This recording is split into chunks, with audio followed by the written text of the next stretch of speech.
जी राधे राधे महाराज जी। महाराज जी आपके चरणों में कोटि कोटि प्रणाम। महाराज जी ईश्वर के प्रति पूर्ण समर्पण का मतलब क्या है? क्या जीवन की हर घटना को ईश्वर की इच्छा मानकर स्वीकार किया जाना ये शरणागति है? सबसे पहली तो शरणागति का स्वरूप हम इन घटनाओं से नहीं लेते, हम आंतरिक चिंतन से लेते हैं। इन घटनाओं को सहने की सामर्थ्य तो भगवत चिंतन से आती है। पहला शरणागति का स्वरूप है कि हमारी वाणी से हर समय नाम जप चलना चाहिए। अगर नाम जप नहीं चल रहा है तो कोई ना कोई संसार का चिंतन होगा, विषय चिंतन होगा, निंदा स्तुति का चिंतन होगा, वो फंसा लेगा। कहा हनुमंत विपत्ति प्रभु सोई, जब तो सुमिरन भजन न होई। पहला साधन तो है कि हर समय नाम जप चलना चाहिए। यह हुआ वाणी का शरणागति। दूसरा साधन है जो भी शरीर से कर्म किए जाएं वो शास्त्र सम्मत होने चाहिए, संत अनुमोदित होने चाहिए। संतों ने जो कहा, शास्त्रों ने जो वर्णन किया वैसे ही हमारे आचरण है, और उन आचरणों को तदर्पिता अखिलाचारिता, तदर्पिता भगवान को अर्पण कर दे संपूर्ण कर्म, तो देह की शरणागति हो गई। अब बचा मन।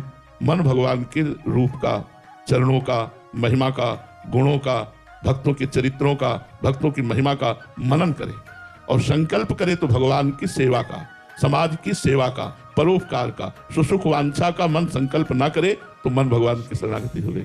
अब जब तन मन वचन से भगवान के शरणागत हो गया तो अब उसके जीवन में जो भी घटना घटती है वो देखता है भगवान का मंगल विधान है।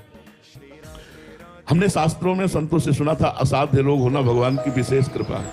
तो डर लगता क्या असाध्य रोग, जिसकी औषधि नहीं, ऐसा रोग हो जाना क्या भगवान की कृपा होगी? शरीर स्वस्थ है तो हम आसन में बैठ रहे हैं, भजन कर रहे हैं, जब रोग हो जाएगा तो क्या भजन होगा? तो ये बात हमारी समझ में आती थी कि असाध्य रोग, पीड़ा युक्त देह, ये भगवान की कृपा है। लेकिन जब हुआ, दोनों किडनी फेल हो गई, बड़ा कष्टप्रद शरीर है, अब कृपा का अनुभव हो रहा है। अब हमें उस प्रश्न का उत्तर मिला कि जो साधना से काम नहीं बनता वो अहंकार की शरणागति से काम बन गया। जब किडनी फेल हुई तो अहंकार भागा भगवान की शरण में कि अब हमसे कुछ नहीं होने वाला, आप करो, तो बस वहीं से काम बन गया।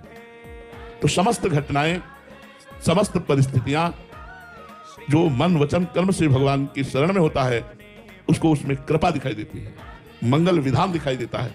यद्यपि कड़वी है दवा पर रोग के लिए बहुत सटीक है। यद्यपि विपत्ति है पर भगवान की बड़ी कृपा है, हमारा परिष्कार किया जाता है, हमारे पापों को परिष्कृत किया जाता है, धोया जाता है। कोई मंगल विधान है भगवान का, ऐसा मानकर जो हर समय जीता है वो भगवान का निज शरणागत है। आए हुए शुभ शुभ कर्म के परिणाम को बिना विकार युक्त जो भोग लेता है, हर समय भगवान का स्मरण करता है और हर समय ये स्मृति में रहती है कि हमारे ऊपर भगवान की बड़ी कृपा है, वो परम पद को ऐसे प्राप्त कर लेता है जैसे पिता की प्रॉपर्टी को पुत्र प्राप्त कर लेता है।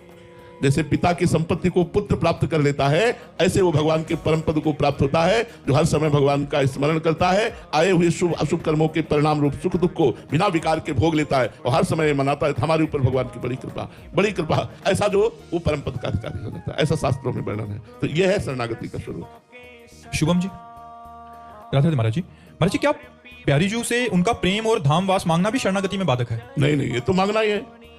इसके लिए तो हम रोएंगे, चिल्लाएंगे, मांगेंगे, यही तो मांगना है।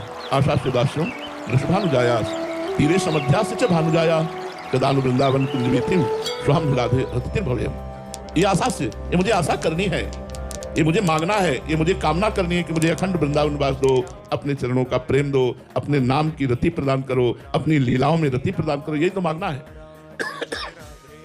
ये मांगना शुरू कर दिया तो सब मांगना बंद हो जाएगा और मांगना मिट जाएगा। जिस दिन ये मांगना शुरू कर दिया कि मुझे यही चाहिए तो और सब मांगना मिट जाएगा। मांगो प्रिया जी से मांगो, ये भक्ति में बाधक नहीं है, भक्ति में सहायक है। जी निशांत कुमार जी गया से राधे महाराज जी। महाराज जी मैं किसी भी हाल में इसी जन्म में आवागमन के चक्र से मुक्त होना चाहता हूँ, इसके लिए महाराज जी मुझे क्या प्रयास करना? प्रतिपल नाम जप, जो भी श्वास आखिरी होगी अगर उसमें भगवान का नाम है तो निश्चित आपको भगवत प्राप्ति हो जाएगी। हमें और साधनों पर विश्वास नहीं है, जन्म जन्मांतर तक ले जा सकते हैं, लेकिन पुत्र के बहाने नारायण नाम उच्चारण किया तो आखिरी में नारायण नाम उच्चारण करने के कारण परम पद मिल गया। भगवान के पार्षद आकर यमदूतों की फांसी काट दी और उसको भजन का महत्व समझाया। यदि आप प्रतिपल भगवान का नाम जप करते हैं तो आप निश्चिंत हो जाइए, आपको इसी जन्म में भगवत प्राप्ति होगी, क्योंकि पता नहीं कौन सी श्वास हमारी आखिरी हो। अगर उस श्वास में संसार का चिंतन रहा तो फिर हमें संसार में आना पड़ेगा। भरत जी महाराज का आखिरी चिंतन हिरण का हुआ तो हिरण बनना पड़ा। तो हमारा आखिरी चिंतन राधा हो, राम हो, कृष्ण हो, हरि हो। हम किसी संत से नाम लेकर के जपना शुरू कर दें, हर समय नाम जप करते रहें, विश्वास करो कि कोई भी श्वास आखिरी हो सकती है, उस श्वास में यदि नाम चल रहा है तो आपको निश्चित भगवत प्राप्ति होगी। अंतःमति शोगति, यदि राम